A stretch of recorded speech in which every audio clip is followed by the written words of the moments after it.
እሺ ሰዎች የምንሰራው ስራ የሚመቻችሁ ከሆነና በምላሹ ደግሞ እናንተኛም በትንሹ ማገዝ ከፈለጋችሁ ቻናላችንን ሰብስክራይብ ይህን ቪዲዮ ደግሞ ላይክ ያድርጉት።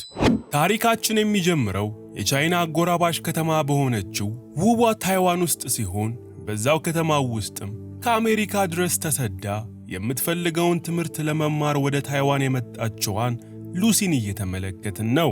ሉሲ አሜሪካንን ለቃ ወደ ታይዋን ከመጣች በኋላ እዛው ታይዋን ውስጥ ከተዋወቀችው ሪቻርድ ከተባለ አሜሪካዊ ሰው ጋር የፍቅር ግንኙነት በመጀመር አብረው የተወሰኑ ዓመታትን እንዳሳለፉ እንረዳለን። ከዕለታት አንድ ቀን ግን የሉሲ ፍቅረኛ የሆነው ሪቻርድ ሉሲን አንድ ሕንጻ ፊት ለፊት እንድትመጣ ከቀጠራት በኋላ ሪቻርድ ሳምሶናይት ይዞ ወደ ሉሲ በመምጣት ይህን ሳምሶናይት ይዛ ወደ ውስጥ እንድትገባና ጃንግ ለተባለው ሰው ብቻ ሳምሶናይቱን አቀብላ የምትወጣ ከሆነ $1000 እንደሚከፍላት ይነግራታል። ሉሲ ግን ይህን ሳምሶናይት ብቻ ቀብላ ከወጣች $1000 ታገኛለሽ መባሏ ውስጧ ላይ አንዳች ጥርጣሬ ስለፈጠረባት ሉሲ ሪቻርድን ከፈለገ ሳምሶናይቱን ራሱ ገብቶ ጃንግ ለሚባለው ሰውዬ እንዲሰጠው ትነግረዋለች። በዚህም ጊዜ የሉሲ ፍቅረኛ ሪቻርድ ሳምሶናይቱን ፈጠን ብሎ ከሉሲ እጅ ጋር በካቴና ያስረውና ወደ ውስጥ ገብተሽ ሳምሶናይቱን ሰጥተሽ ብቻ ውጪ በማለት $1000 ሸጉጦላት እሱ ውጪ ላይ ሆኖ ይጠብቃት ይጀምራል። ሉሲም አማራጭ በማጣቷ ገንዘቧን ተቀብላ ወደ ሕንጻው በመግባት ሪሰፕሽን ላይ ወዳለው ልጅ በማምራት ጃንግ ለተባለው ሰውዬ ዕቃ ይዛ እንደመጣች ትገልጽለታለች። በዛው ቅጽበት ግን ውጪ ላይ ቆሞ እየጠበቃት የነበረው ሪቻርድ በጃንግ ሰዎች በሽጉጥ ተተኩሶበት ሲገደል ሉሲ በዓይኗ ትመለከታለች። ሉሲም ባየችው ነገር ተረናግጣ ሳለ በርካታ ለጃንግ የሚሰሩ ሰዎች ወደ ሉሲ በመምጣት ሉሲን በግራና በቀኝ አንጠልጥለው በመያዝ እያቻኮሉና እያጣደፉ ጃንግ ወደሚገኝበት ክፍል ይወስዷታል። ሉሲም በተከሰተው ነገር በፍርሃት እየተርበደበደች ሳለ ጃንግ የተባለው ሰው በበርካታ ጥበቆቹ ታጅቦ ሉሲ ወደ ተቀመጠችበት ይመጣል። ሉሲም በድንጋጤ እያለቀሰች እየተከናወነ ስላለው ነገር ምንም የምታውቀው ነገር እንደሌለ በመግለጽ ፍቅረኛዋ ሪቻርድ ይህን ሳምሶናይት እንድታደርስ ብቻ እንደላካት በመግለጽ ሳምሶናይቱን ወስደው እሷን እንዲለቋት ተማጽኖ ትጀምራለች። ጃንግ የተባለው ሰው ግን ለሉሲ ሳምሶናይቱን ለመክፈት የሚያስችለውን የቁጥር ኮድ በመንገር ሳምሶናይቱን እንድትከፍት ካዘዛት በኋላ ጃንግ ሳምሶናይት ውስጥ ያለውን ነገር ያውቅ ይመስል ከግድግዳ ጀርባ ሄዶ ይደበቃል። የጃንግ ጥበቆችም የፖሊስ መከላከያ ጋሻ በመያዝ ሽጉጣቸውን ወደ ሉሲ ደቅነው ሉሲ ሳምሶናይቱን እስክትከፍተው ድረስ መጠባበቅ ይጀምራሉ። ሉሲንም የከበቧት ሰዎች ራሳቸውን ከሚመጣ አደጋ ለመከላከል በሚመስል ሁኔታ እያደረጉ ያለው ነገር ግራ አጋብቷት ሳምሶናይት ውስጥ ምን እንዳለ የጮኸች መጠየቋን ስትቀጥል ጃንግ ከተደበቀበት ሆኖ ሳምሶናይቱን አሁኑኑ የማትከፍተው ከሆነ የእሱ ሰዎች ጭንቅላቷን በጥይት ብለው እንደሚያፈርሱት በመዛቱ ሉሲ በፍርሃት እየተንቀጠቀጠች ሳምሶናይቱን ትከፍተዋለች። ነገር ግን ሳምሶናይቱ እንደተከፈተ በውስጡ ሰማያዊ ቀለም ያለው አደንዛዥ ዕፅ የመሰለ ንጥረ ነገር ከመሆኑ ውጪ ለአደጋ የሚያጋልጥ ምንም ነገር እንደሌለ ሉሲና ከፊት ለፊቱ ያሉት ሰዎች ይመለከታሉ።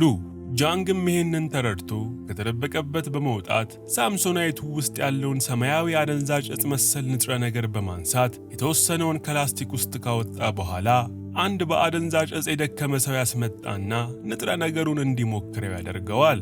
ሰውየውም ንጥረ ነገሩን ከሳበ ከትንሽ ሰኮንዶች በኋላ ሳይታሰብ ከቁጥጥር ውጪ በሆነ ሁኔታ ክትክት እያለ መሳቅና መገልፈጥ ሲጀምር ጊዜ ጃንግ የሰውየው ዝም ብሎ መሳቅ አበሳጭቶት ሰውየውን ሉሲ ፊት አንጎሉን አፍርሶ በጥይት ይገለዋል።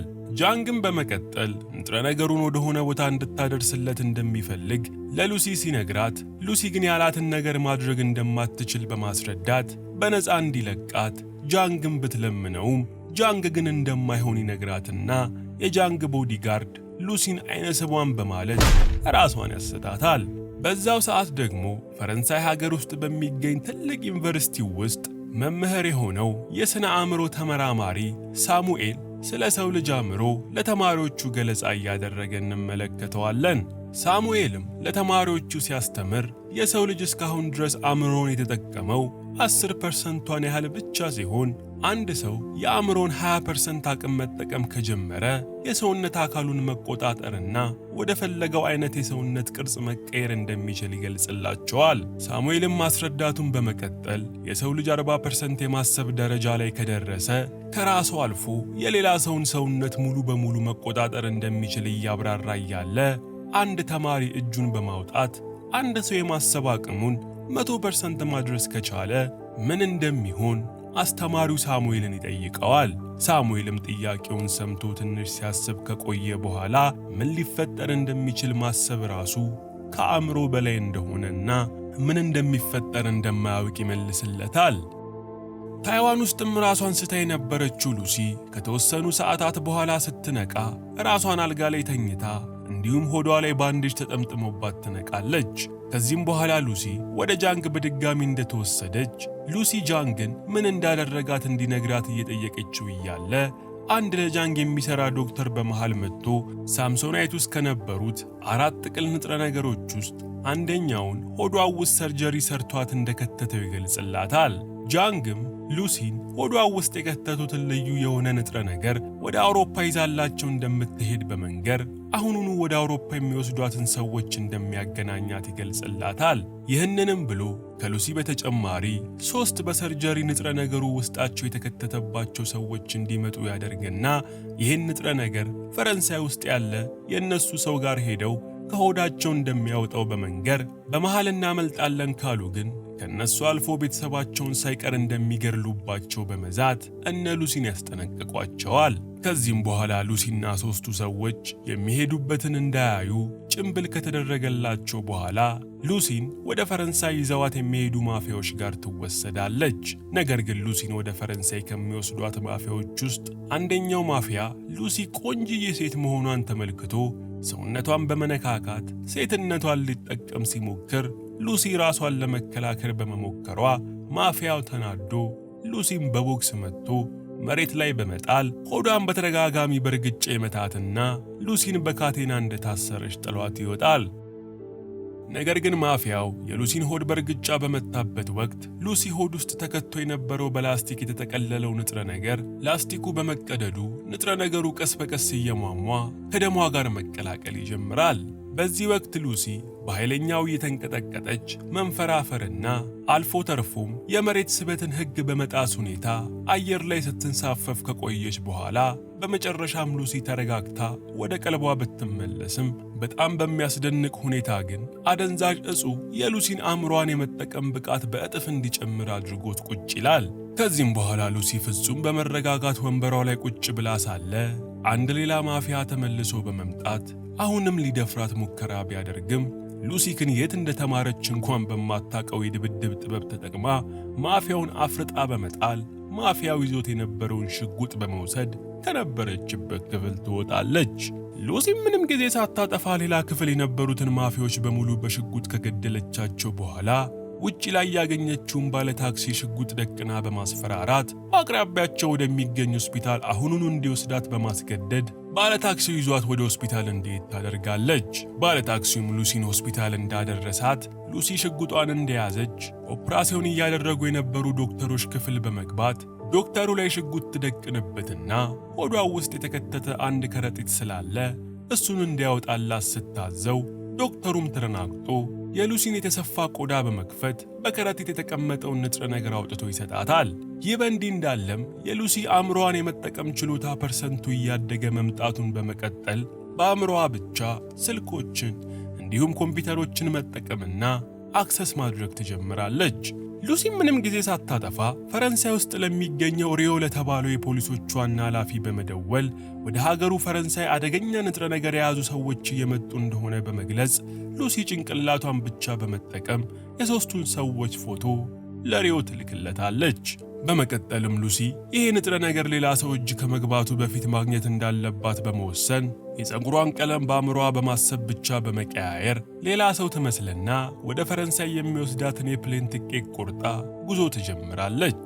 በዚህም ወቅት ታዲያ የሉሲ አእምሮዋን የመጠቀም ችሎታዋ ወደ 40% እንደደረሰ እንረዳለን። ሉሲም በአውሮፕላን እየሄደች እያለ በበረራ አስተናጋጇ በኩል የተቀዳላትን ሻምፓኝ ሳታስበው ትጎነጨዋለች። ነገር ግን ሉሲ ደም ውስጥ የነበረው ንጥረ ነገር ከአልኮል ጋር ሲቀላቀል ከባድ የሚባል ችግር የሚፈጥር በመሆኑ ሉሲ አይኗ እያየ ሰውነቷ መበታተንና መፈራረስ ይጀምራል። ሉሲም ይህን እንዳየች በከፍተኛ ድንጋጤ በመዋጥ ቶሎ ብላ ወደ ሽንት ቤት በመሄድ ከሆዷ ውስጥ አስወጥታ በላስቲክ የያዘችውን ንጥረ ነገር አፏ ላይ በመብላት ሉሲ ተበታትና ከማለቋ በፊት ራሷን ብታድንም ነገር ግን ራሷን ስታ ሽንት ቤት ውስጥ ትወድቃለች። ከሰዓታትም በኋላ ሉሲ ራሷን ከሳተችበት ስትነቃ ሆስፒታል ላይ አልጋ ላይ እንደተኛች ፓሪስ ከተማው ውስጥ እንደሆነች ትረዳለች። ነገር ግን ሉሲ አውሮፕላን ውስጥ ራሷን ስታ በነበረበት ወቅት ሰማያዊ ንጥረ ነገር ይዛ በመገኘቷ ፈረንሳይ ውስጥ የፖሊሶቹ ኃላፊ የሆነው ሪዮ ሉሲን በቁጥጥር ስር ለማዋል በርካታ ፖሊሶችን ይዞ ሉሲ ተኝታ ወደምትገኝበት ሆስፒታል ይመጣል። በዚህ ሰዓት ግን የሉሲ አእምሮዋን የመጠቀም ደረጃ 50% ደርሶ ስለነበር ሉሲ ከሪዮ ጋር የነበሩት ፖሊሶችን በቅጽበት ራሳቸውን ስተው እንዲወድቁ ታደርጋቸዋለች። ሪዮም እየተከናወነ ባለው ነገር በጣም ተረናግጦ ሳለ ሉሲ ሰማያዊውን ንጥረ ነገር የያዙ ሌሎች 3 ሰዎች የሚሄዱበትን ቦታ ስላወቀች ሉሲ ፖሊሱ ሪዮን እንደያዘች 3ቱ ሰዎች ወደሚገኙበት ቦታ በመኪና ይዛው ትሄዳለች። ሉሲም ከሪዮ ጋር እንደሆነች 3ቱ ሰዎች ንጥረ ነገሩ ከሰውነታቸው እንዲወጣ የተደረገበት ሆስፒታል ስትደርስ በርካታ የጃንግ ሰዎች ሽጉጥ ይዘው አካባቢውን እየጠበቁ ታገኛለች። የጃንግ ሰዎችም ሉሲን እንዳዩት ታይዋን ውስጥ ባልደረቦቻቸውን በሙሉ የገደለችባቸው እሷ እንደሆነች አውቀው ሽጉጥ በመደቀን ሊገሏት ሲሉ ሉሲ አስማታዊ በመሰለ ጥበብ ሰዎቹን ምንም ሳትነካቸው አየር ላይ በማንሳፈፍ እንዲሁም ከግድግዳና ጣሪያ ጋር በማጋጨት ከ3ቱ ሰዎች ሆድ ውስጥ ወጥቶ በሳምሶናይት የተያዘውን ንጥረ ነገሩን ተቀብላ ሪዮን ቀጣይ መሄጃቸው ሳሙኤል የተባለው ፕሮፌሰር ጋር እንደሆነ ትነግረዋለች። ሪዮም በሕይወት ዘመኑ እንደዚህ አይነት ተአምር አይቶ ስለማያውቅ የሉሲን መጨረሻ ለማወቅ በመፈለግ አብሯት ለመሄድ ይስማማል። እነ ሉሲም ከሆስፒታል በመውጣት ፕሮፌሰር ሳሙኤል ጋር መሄድ ቢጀምሩም ነገር ግን ሉሲ ያደረገችውን ነገር ሰምቶ ሁኔታዎችን ለማጣራት ወደ ፈረንሳይ የመጣው ጃንግ ስለተመለከታት ጃንግ ሉሲና ሪዮን ከሰዎቹ ጋር በመሆን መከታተል ይጀምራል። ፕሮፌሰር ሳሙኤልም የሚያስተምርበት ዩኒቨርሲቲ ውስጥ እያለ ሉሲ ከሪዮ ጋር በመሆን ትመጣና ፕሮፌሰር ሳሙኤልን ታገኘዋለች። ሉሲም ሳሙኤልን እንዲሁም አብረውት የሚሰሩትን ዕውቅ ተመራማሪዎች በተሰበሰቡበት ምንነቱን የማታውቀውን ንጥረ ነገር ከወሰደች በኋላ አእምሯ የሰው ልጅ ማድረግ የማይችላቸውን ነገሮች እያደረገ እንደሆነና በዚህ ሳያበቃ በእናቷ ማኅፀን ያሳለፈችውን ጊዜ ሳይቀር ማስታወስ እንደጀመረች ትነግራቸዋለች። ፕሮፌሰር ሳሙኤልና ሌሎቹ ተመራማሪዎች ግን እየነገረቻቸው ያለውን ነገር መቀበል ስላልቻሉ ሉሲ ከዚህ በተጨማሪ የሰውነቷን ሴሎች በፈለገችው ሁኔታ በማዋቀር ወደ ፈለገችው ነገር መቀየር እንደምትችል ገልጻ የእጇን ቅርጽ ወደ ተለያየ ቅርጽ በመቀየር ስታሳያቸው እነ ሳሙኤልም ያዩትን ነገር ማመን ተስኗቸው ፈዘው ይቀራሉ። በመቀጠልም ሳሙኤል ሰማያዊ መሰል ንጥረ ነገሩን ይመለከትና ንጥረ ነገሩ C4H4 በመባል የሚጠራና ዓለም ላይ በጣም በጥቂቱ ብቻ እንደሚገኝ በማስረዳት ንጥረ ነገሩ በከፍተኛ ሁኔታ ከተወሰደ እሷን እንዳደረጋት ሁሉ የተቆለፈውን የአእምሮ ክፍል በመክፈት አእምሮን በደንብ መጠቀም እንዲቻል እንደሚያደርግ ይነግራታል። ከዚህም በኋላ ሉሲ በሳምሶናይት ይዛ የመጣችውን የተቀረውን ሰማያዊ ንጥረ ነገር ለነ ሳሙኤል በመስጠት ንጥረ ነገሩን በመርፌ አድርገው እንዲሰጧትና እሷም አእምሮዋን 100% በመጠቀም የምታገኘውን ዕውቀት በሙሉ ለሰው ዘር እንድታካፍል ሐሳብ ታቀርባለች። እነ ሳሙኤልም በሉሲ ሐሳብ ተስማምተው ንጥረ ነገሩን በማሟሟት ለሉሲ በመርፌ መልክ መስጠት ይጀምራሉ። በዛው ሰዓትም ጃንግ ከግብረ አበሮቹ ጋር በመሆን እነ ሉሲ ወዳሉበት ሕንፃ መሳሪያ ታጥቀው በመግባት ዩኒቨርሲቲው ውስጥ ያሉትን በሙሉ በመሳሪያ በማስበርገግ ሉሲን ማፈላለግ ይጀምራሉ። ሉሲም ንጥረ ነገሩን በመርፌ ተደርጎ መውሰድ በጀመረችበት በሰከንዳቶች ውስጥ አእምሮዋን የመጠቀም ብቃቷ ከሚባለው በላይ በመጨመር ወደ 100% መገስገስ ይጀምራል። ሉሲም የአእምሮዋ የብቃት ደረጃ 70% እንደደረሰ አካባቢው ላይ ያሉትን ብረቶች እንዳለ አእምሮዋን ብቻ በመጠቀም ትጨፈላልቅና የደረሰችበትን ዕውቀት በሙሉ መሰብሰብ የሚችል ሱፐር ኮምፒውተር መገንባት ትጀምራለች። ከሰከንዶችም በኋላ ሉሲ 80% ላይ ትደርስና እዛው ቁጭ እንዳለች ከጊዜና ቦታ ውጪ በመሆን አንድ ቦታ ተቀምጣ ሳለ ነገር ግን ሌላ ቦታ መድረስ እንዲሁም እሷ ከነበረችበት ጊዜ ውጪ የሆነ ነገር መመልከት የሚያስችል ብቃት ላይ ትደርሳለች። ብዙም ሳይቆይ ግን ሉሲ አእምሮዋ 90% ይገባና የሉሲ አእምሮ ሙሉ በሙሉ ከጊዜና ቦታ ውጪ በመሆን ዓለምን እንደ ካሴት ወደ ኋላ ስታጠነጠን ከቆየች በኋላ የመጀመሪያ የሰው ልጅ ዝርያ ከሆነው ፍጥረት ጋር ደርሳ ፊት ለፊት ትገጣጠማለች። ሉሲም በዚህ ሳታበቃ ብዙ ቢሊዮን ዓመታትን ወደ ኋላ በመጓዝ አጽናፈ ሰማያትና ዩኒቨርስ የተወለዱበትን የመጀመሪያ ጊዜ ጋር በመሄድ ዓለም ላይ አሉ የተባሉ ዕውቀቶችን እንደሰበሰበች የሉሲ አእምሮዋን የመጠቀም ደረጃ 99% ይደርሳል። በዛው ቅጽበት ግን ጃንግ ሉሲ ያለችበት ክፍል በመግባት ሽጉጡን መዥርጦ ወደ እሷ ቢተኩስም የሉሲ አእምሮ ደረጃ 100% ይደርስና ሉሲ ከተቀመጠችበት ወንበር ተሰውራ ሙሉ በሙሉ ትጠፋለች። ጃንግም ሽጉጡን አከታትሎ ወደ ሉሲ ሲተኩስ ከቆየ በኋላ ከፊት ለፊቱ ሲመለከት ሉሲ ከለበሰችው ልብስ በቀር የሉሲ አካል ግን እንደሌለ በማየቱ ጃንግ ግራ ተጋብቶ ቆሞ ሳለ ፖሊሱ ሪዮ ደርሶ ጃንግን ደረቱን በጥይት ይበሳውና ወደ ገሃነም ይልከዋል።